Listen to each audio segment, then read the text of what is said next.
Friends, welcome to my channel. Don't forget to like and subscribe. It's not difficult for you, but it's nice for me, and we're starting. Chapter 1. A Broken Heart. Over the past 30 years, computers have revolutionized our lives. They affect all of us, some for the worse, but mostly for the better. Almost a year ago, my laptop changed my life, but for the worse. I'm stuck in Salt Lake City for a week-long meeting. It was my first evening away from home, and I called home as usual. So what? I had to enjoy watching the show live on my computer. Despite her advanced age, the woman on my small 14-inch screen had all the right curves in the right place, hips. After the kiss, they opened their arms and changed their position. Now he was lying on top of her in a missionary position. I've had enough. I logged out of the program and turned off the computer. I was not at all excited by what I had just witnessed. In fact, I was disgusted by all this. The woman on the screen, the one who was in the throes of intense love, was none other than my beautiful wife, Martha. Marta is a beautiful 47-year-old woman. After almost 25 years of marriage and 2 adult children, she is still a very sensual woman with all the right curves. I, Bob McLeod, am a 49-year-old architect, a loving husband for 25 years, and now a cuckold. I've known for a long time that something was wrong between Martha and me. She was distant, often distracted when she was alone with me, barely listened to me, and our lovemaking was sporadic at best. I was suspicious of her new habit of working late at work and on weekends. So, as my trip approached, it became clear that I had to find a way to keep an eye on her while I was away. It wasn't very difficult, only expensive. I had several motion-activated video cameras installed throughout the house under the guise of a new security system. I could watch every camera from anywhere in the world. In a way, I'm glad that I discovered her cheating that night. After a few minutes of self-pity, my anger took over. Having no outlet to release it, this anger just raised my blood pressure to a new peak. And the first thing I realized, I fell. I knew something was wrong, very wrong. I had time to call 911. Give them my number at the Hilton, and I hung up. I woke up later that night in the intensive care unit. In short, a few days later, after numerous tests, I found out that I was suffering from advanced endocarditis. Most of my heart valves were severely damaged. In just a few days, I found out twice that my heart was broken. Figuratively speaking, I was heartbroken when I discovered that my 25-year marriage was over, and that my loving wife was nothing but a liar and a lying fool. I was also literally heartbroken when I found out that I had very little left to live without a heart transplant, at most a year. Under any other circumstances, I'm pretty sure I would have chosen the long and slow path out of Martha's marriage. But I didn't have time to waste right now. All alone, bedridden in an unfamiliar city hospital, all I could do was plan the next few months, my last few months. Yes, I'm a cruel loser, and it's true that I mostly plan to get back at my wife and her lover. Well, sue me. I'm sure I won't be there if the case goes to trial. It was only my aversion to firearms that kept me from flying home and shooting at the crime scene. Also the fact that I couldn't fly. I had to take a long ambulance ride all the way home. My brother Steve was very surprised when an ambulance pulled up to his house in Elk Grove, California. There's no way I'm going home, and I didn't want to impose on my children. My twin brother Steve is left. When a stranger or just an acquaintance looks at us, they can't tell us apart. But everyone close to you can notice the difference. One of the big differences is that I only have one kidney, just like Steve. But I have a right kidney, and he has a left kidney, my kidney. You see, in his early 20s, Steve traveled a lot. He didn't know that he had a severe infection. He allowed this to undermine his health for several months, and when doctors found out about it, he was close to death from kidney failure. After several tests and surgery, he got back on his feet with one of my kidneys. No wonder I turned to him in my hour of need. I didn't have to ring the bell. While the medic was pushing me in a wheelchair towards the house, company policy, since I can walk by myself, the front door opened and Steve came out. Bob, what the hell is going on? What does it all mean? An ambulance in a wheelchair? Well, Steve, I'm glad to see you too, I said, getting out of the wheelchair. I turned to the medic to shake his hand. Thanks, buddy. Would you like to have a coffee before returning to Salt Lake City? No, thanks. My wives are waiting for me. and I don't want to give them too many reasons to complain. One wife complains is one thing, three are quite another, the medic said. I'm going. Take care of yourself. Poor fellow. I looked at him as he walked slowly towards the ambulance, as if the weight of the whole world was on his shoulders. I walked past Steve and entered the house, my younger brother following me closely, just like 49 years ago when he followed me about an hour later, turning my mom's ordeal into a nightmare. Now it's clear why my mom loved me the most. I went to the fridge, got 2 beers and sat down at the table, offering one to Steve. He waited a bit before asking again what was wrong with me. Well, I'm fucked. I don't think there's a better way to say it. First of all, my heart is like Swiss cheese, and there aren't many miles left in it. I have less than a year to live, the doctor said. Upon hearing this statement, my brother jumped up from his chair, stunned, with an expression of pain on his face. Oh, Bob, it's horrible. Can't they do the same as they did to me? A transplant? Well, I was included in the list of recipients, but the doctor said that I had little chance. Do you remember that we have rare blood? Add to that my age and the fact that I only work on one kidney, and I'm not very high on the priority list. This sucks, my brother said, leaning back in his chair. How does Martha react to the news? I didn't answer right away. I just looked at him, and it gave him time to connect the dots. He looked at me when he realized that Martha probably didn't know. Oh my God. She doesn't know, does she? You came here straight from Salt Lake, my brother concluded. What's going on, Bob? Why didn't you go home?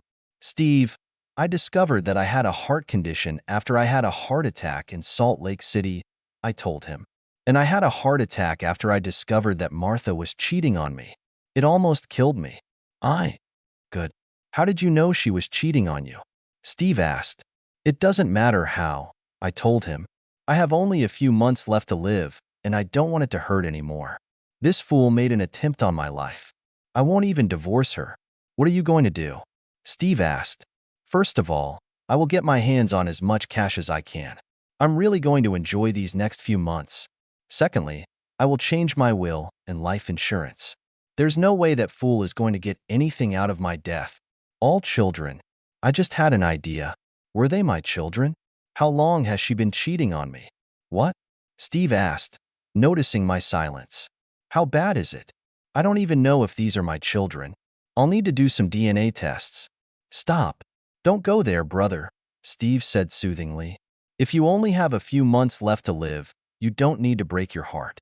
Don't wake up a sleeping dog. You're right. Anyway, I'm completely exhausted. I need to lie down. But don't say a word to Martha while I'm sleeping.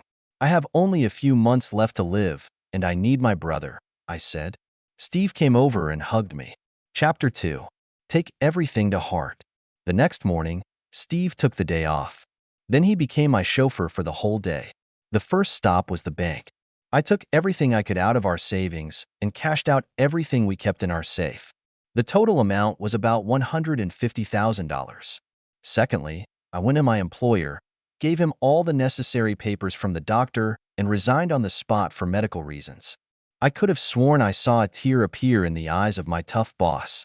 Within an hour, I had a check for my entire accumulated vacation, my unpaid salary, and my 401k. By lunch, I had over $500,000 in cash and checks, and the checks will be cashed as soon as I can. I had an appointment with my lawyer right after lunch. Steve jumped on me to tell him exactly what I was planning to do. I asked him to trust me in everything and promised that by the end of the day he would find out everything. When we arrived, my lawyer had everything ready. I signed some papers, leaving my children everything I still had that I couldn't cash out, and Steve signed up as a witness. It was a country cottage that I inherited from my parents, my car, my boat, and several other toys. Then I signed a power of attorney for Martha, leaving her the rights to the entire amount she could receive from the sale of the family home. We already had about $250,000 of equity, and that was supposed to be her share of our property. I gave the lawyer a letter to give to Martha when he meets with her the next day. Dear wife, you meanly stabbed me in the back. I would never have believed that the day would come when I would call you a fucking cheater. That's the only name I can use since I found out that you betrayed me, that you stabbed me in the back, that you cheated on me. I loved you, and I really thought you loved me. Now I know the truth. You will receive a power of attorney giving you the right to sell the house. I have withdrawn everything else from our bank accounts. The house is your share in our life together. I'm not a thief, and everything is divided equally. I won't even divorce you. I'll just be glad that I'll never see you again. I'll just leave you and hope you die in agony soon. Go to hell, Bob. Steve was reading over my shoulder when I was writing the letter. Well, I see that you're old enough not to let your pain dictate, my brother, Steve said with a twinkle in his eyes. Dad always said that you should never let emotions control your life, I replied. Then I went to my insurance agent to change the beneficiary of my life insurance. The benefits will be shared between my 2 children. I didn't tell the poor guy that there was a high probability that his company would pay for my policy soon. By the end of the day, I was exhausted again. Steve took me to his house because I really needed to rest. The next day, I woke up early and looked at my brother as he left for work. He offered to ask for another day off, but I insisted on not changing his behavior too much. As soon as he left, I went back to my room, packed my things, and called a taxi. 2 hours later, I was on my way to Acapulco. I knew that Steve or the kids would never be able to keep a secret from Martha for long. And I was determined to spend the next few months away from this woman. I needed to enjoy life as much as possible, and being separated from my wife was a very good start. I rented a villa and hired a cookmaid to help. She was very helpful, and she was sweet to boot. I also contacted a world-renowned Mexican cardiologist. 2 weeks later, I called my children and brother to inform them of my whereabouts. As for my brother, it was in addition to the note I left him explaining that I had to leave the country, but I would call him soon. Damn it, Bob. Why did you run away like that? My brother asked. And guess who your wife came to for comfort? Heck, it's all right, Steve.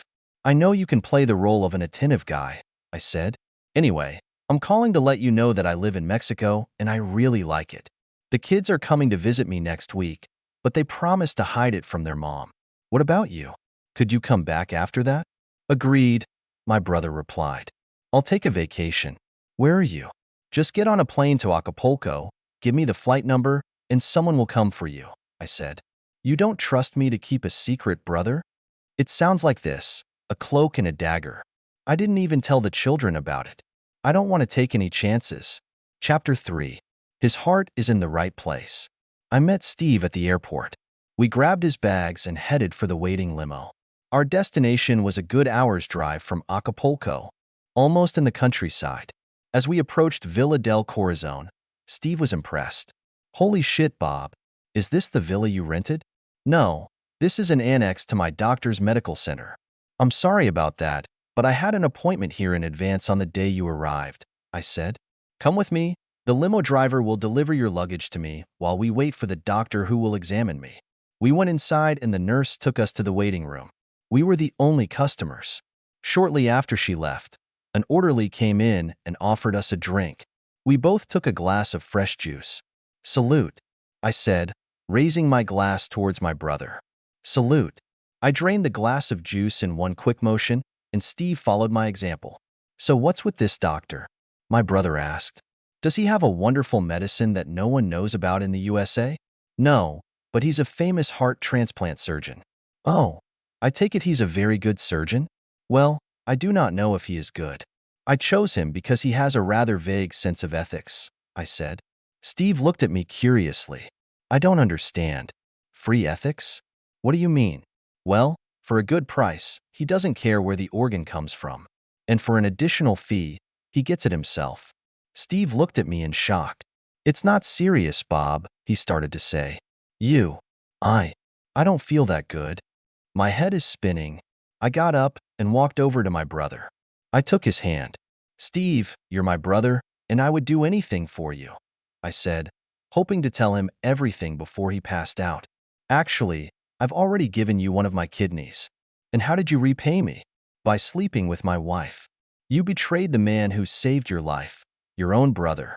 For that, I want my kidney back, and while we're at it, I'm going to take your heart too. It's time to pay the price, brother. Our father always said that we both had our hearts in the right place. It will be true for you pretty soon. I'm not sure if he heard my last tirade. I rang the bell, and the orderlies returned to the room to prepare us. The epilogue. After many weeks of postoperative recovery, I left Mexico and returned to California. I was still too weak to work, so I asked the children to let me live in the cottage. Most of my money was spent, but I had enough left to live for a few more months without a job. Because of my situation, I could not receive any unemployment benefits or health insurance. Steve's disappearance did not go unnoticed. In fact, it was my dear wife who revealed this fact. As soon as I arrived, the children informed me that everyone was looking for their Uncle Steve and that their mother had contacted the police. The following week, a police detective came to the cottage and asked if I had any information about Steve's whereabouts. I told him that the last time I saw him was in Mexico. He was alive and well, but I haven't heard from him since. The inspector, of course, sensed something was wrong, but whatever it was in another country, and there was nothing he could do about it. He showed up a few times just to see if I was going to break down and confess, but then his visits stopped. I knew that one day I would have to face my wife face to face. It was a warm summer day, and I was working in the cottage, topless, painting an old barn. I didn't hear her coming. "So that's where you're hiding?" "No, I'm not hiding," I said, not even turning around and applying paint to the wall. "Everyone who matters in my life, these are my two children, knows where to find me." "And me? Don't I count?" Martha asked. "Not anymore." That was my simple answer. She sat in silence for a while. "I've never had a chance to tell you how sorry I am, Bob," she said very timidly. I realized that she would stay here if I didn't kick her out. I put the brush back in the paint jar and turned around. Her eyes almost popped out of their sockets when she saw the very red T-shaped scar that I had on my chest, a trace of the history of heart transplantation. "Look, if it makes you feel better, just say your piece, and then get the hell out of here. You have to understand that I don't care about you anymore, one way or another." I could see tears streaming down her face, but I also noticed that it left me without any emotions. No anger, no pity, absolutely nothing. "What is it? What is it?" she asked, pointing at my chest with her finger. I got annoyed. "Just a scar. I needed a heart transplant, and I got it." "Oh," was all she said. "Did the police ask about Steve?" "Yes." "And what did you tell them?" "The truth. That I have no idea where he is, but that a piece of him will stay with me forever, right here." And I tapped my sternum, where my new heart was. I turned to pick up the t-shirt. This was a mistake, as it gave Martha a good view of the scar from the recently opened access to my left kidney. What happened to the scar after kidney surgery? I was annoyed and made another mistake. "Yes, and I got my old kidney back," I said. It took a while for Martha to get it. I saw her face turn pale, and then she turned around and ran away without even saying goodbye. It's a good thing I didn't offer her one of my last beers. Shortly after that, I received the divorce papers, signed them, sent them back, and never saw her again. For those who are wondering, DNA has shown that my children are really mine.